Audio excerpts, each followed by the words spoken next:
अस्सलाम वालेकुम। Welcome back. हम पढ़ रहे हैं बायोलॉजी का second chapter solving a biological problem. इसमें अब आज का जो हमारा टॉपिक है that is theory, law and principle. आज हम जिस बारे में पढ़ेंगे that is theory, law and principle. एक होता है प्रिंसिपल, PAL, स्कूल वाला प्रिंसिपल। ये वो प्रिंसिपल नहीं है, ठीक है, ये PLE प्रिंसिपल है। हमने स्टार्ट में जब साइंस की डेफिनेशन पढ़ी थी स्टूडेंट्स, तो हमने कहा था वो स्टडी जो द साइंस और बायो, वी स्टडी साइंस और bio to understand the principles of nature. ठीक है, अल्लाह ने हर चीज़ इस दुनिया में रख दी है, बना दी है। हमने अब क्या करना है, हमने उन चीज़ों को एक्सप्लोर करना है, राइट। अगर हमें किसी भी तरह का कोई बायोलॉजिकल इशू आता है, कोई बायोलॉजिकल प्रॉब्लम आती है, उसको फेस करना पड़ता है, तो उसका सलूशन भी अल्लाह ताला ने रखा होता है। ठीक है, बायोलॉजिकल प्रॉब्लम क्या था, स्टार्ट से हम पढ़ते आ रहे हैं। Biological problem, the problem that is related to living organisms, right. तो हमारे हमारे पास उसका सलूशन ढूंढना हमें पड़ता है, ठीक है, उस पर वर्क करना पड़ता है। एट द एंड उसका सलूशन हम निकाल लेते हैं।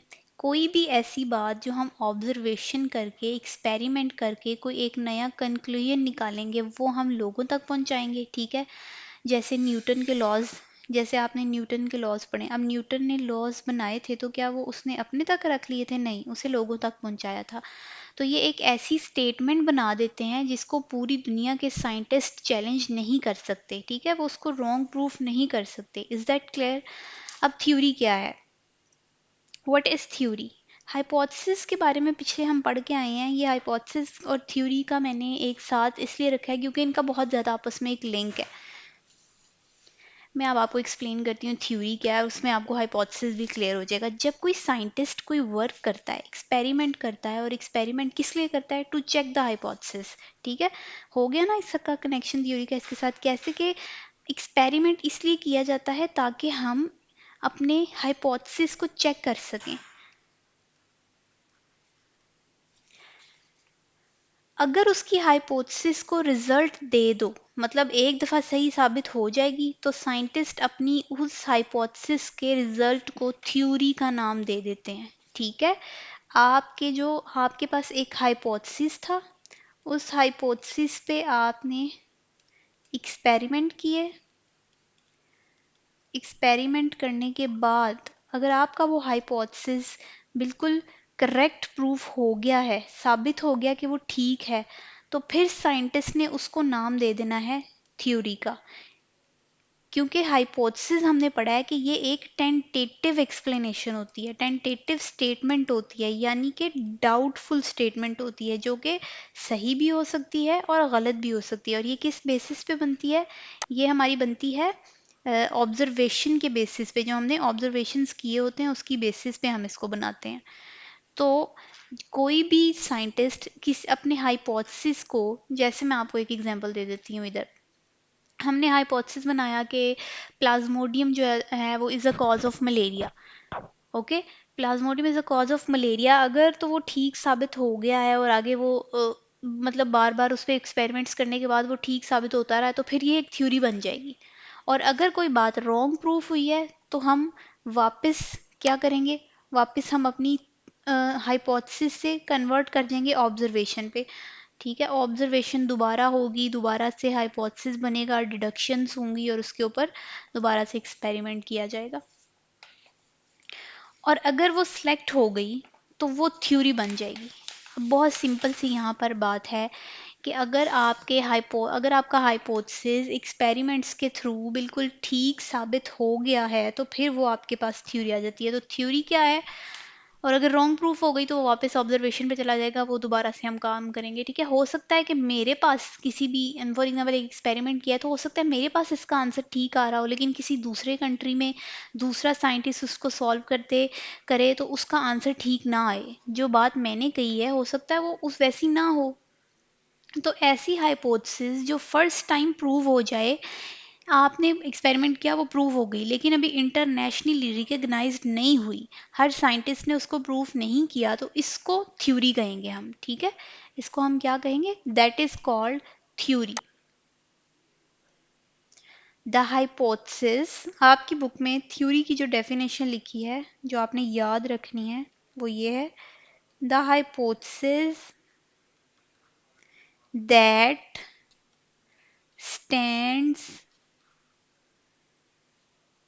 द टेस्ट ऑफ टाइम, यानी एक्सपेरिमेंट करते हुए वो गलत साबित ना हो, test of time, often tested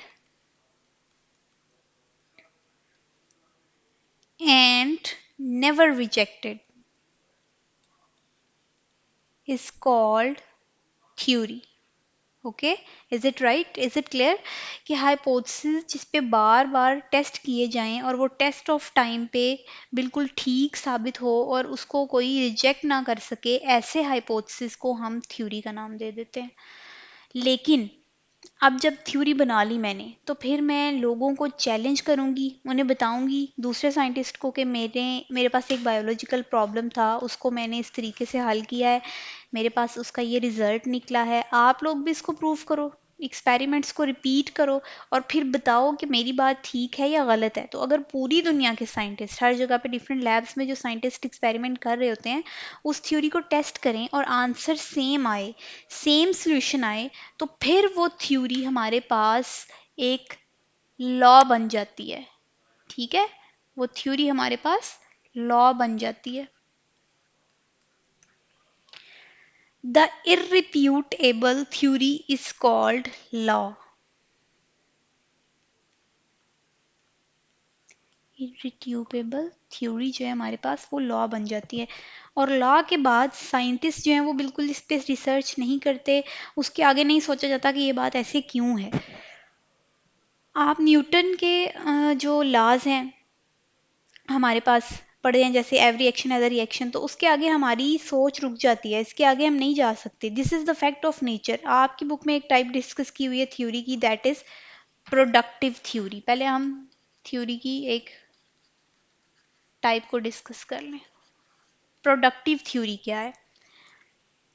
ऐसी theory that keep on suggesting, ठीक है, मतलब प्रोड्यूस करती रहेगी न्यू हाइपोथेसिस, इस तरह की थ्योरी को जो आपका रिजल्ट जो है निकालेगा, उससे निकलेगा, उससे आपने दिमाग में और न्यू न्यू बातें लाएंगी, आपके ख्यालात आएंगे, विजन आपका ब्रॉड होगा, थिंकिंग एबिलिटी को बढ़ा देगी। तो ऐसी थ्योरी जो आपको new hypothesis they is called productive theory. Productive का मतलब क्या है? प्रोड्यूस करना, यानी पैदा करना, बढ़ाना। तो ये आपके विजन को भी बढ़ा देगी, इससे आपके माइंड में और ज़्यादा सवालात आएंगे और इससे आप मतलब प्रोडक्टिविटी की तरफ जाएंगे। This productive theory increase the interest of scientist. जाहिर बात है, एक बंदे ने एक रिसर्च की है, एक साइंटिस्ट एक रिसर्च कर रहा है, उस रिसर्च से उसको बिल्कुल ठीक आंसर्स मिल रहे हैं, तो डेफिनेटली वो उस पर ज़्यादा काम करेगा। फिर वो ये तो नहीं सोचेगा कि इसको मैं इधर ही छोड़ दूँ, जो उसका इंटरेस्ट बढ़ेगा कि अच्छा ऐसा है तो इससे ये बात निकल रही है, अगर इससे ये बात निकल रही है तो मैं इसके आगे भी जा सकता हूँ, ठीक है। तो इट मीन्स कि वो साइंटिस्ट का इंटरेस्ट बढ़ा देगी to solve a biological problem. अगर आप कोई एक्सपेरिमेंट कर रहे हो, ठीक है, उसका रिजल्ट ठीक निकल आया तो इनसे बढ़ गया, तो फिर इससे आपकी प्रोडक्टिव थ्योरी आपके लिए फ़ायदेमंद है। उसके बाद आप आगे आ जाते हैं हम लॉ पे। यहाँ एक मैंने आपके सामने लॉ लिखा हुआ है, मेंडल्स लॉ ऑफ इनहेरिटेंस। आपकी बुक में बच्चे सिर्फ दो लॉज को डिस्कस किया गया, एक है मेंडल्स लॉ ऑफ इनहेरिटेंस, दूसरा है हार्डी-विनबर्ग लॉ, ठीक है। दूसरा कौन सा है? ये मैं आपको इसलिए बता रही हूँ क्योंकि ये ऐसा शॉर्ट क्वेश्चन आपके पास आ सकता है। ये दो लॉज आपके पास आपकी बुक में डिस्कस किए गए, आपने सिर्फ इसका नाम याद रखना है, इसके आगे आपने और कुछ भी इसका याद नहीं रखना। तो इसको शॉर्ट क्वेश्चन आपसे इस बारे में पूछा जा सकता है। Is it right? लॉ क्या होता है? लॉ और प्रिंसिपल में हम थ्योरी को आगे लेके आएंगे और चैलेंज करेंगे साइंटिस्ट को कि proof it wrong by your experimentations. अगर सारे साइंटिस्ट उस पर एक्सपेरिमेंट स्टार्ट कर दें और उसके बाद भी ये थ्योरी हमें रिजल्ट देती रहे, तो फिर ये लॉ बन जाएगा। इसकी डेफिनेशन क्या होगी यहाँ पर, if the theory survives such a doubtful approach and continues to be supported by experimental evidences it will become law और प्रिंसिपल। ये क्या बन जाएगी, लॉ या प्रिंसिपल बन जाएगी। अगर ये बार बार इस पर टेस्ट होते रहे और ये अपना उसका सही रिजल्ट देती रही है तो दैट मीन्स कि ये अब ये लॉ बन गया है। मैं आपको यहाँ पर एक डेफिनेशन इसकी जो मैंने अभी बोली है लॉ की, मैं ज़रा नोट डाउन कर देती हूँ, आप इसको वर्ड बाय वर्ड याद कर लें क्योंकि ये पेपर में आ सकती है। लॉ क्या है,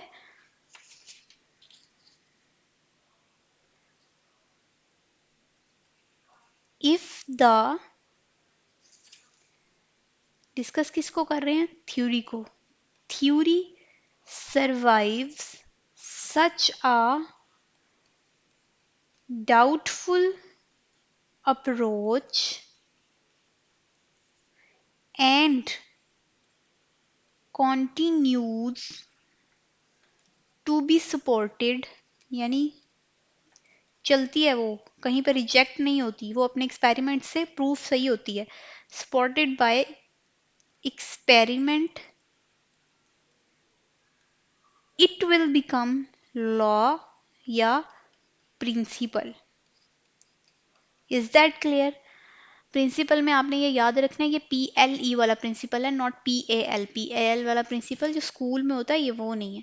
अब आपको ये सारी चीज़ यहाँ पे क्लियर हो गई है कि थ्योरी से जो हमने, हाइपोथेसिस से जो हमने थ्योरी बनाई थी वो क्या था, वो हाइपोथेसिस ऐसा हाइपोथेसिस था जो बार बार एक्सपेरिमेंटेशन करने के बाद भी बिल्कुल ठीक साबित हो रहा था, तो वो हमारे पास बन जाती है थ्योरी।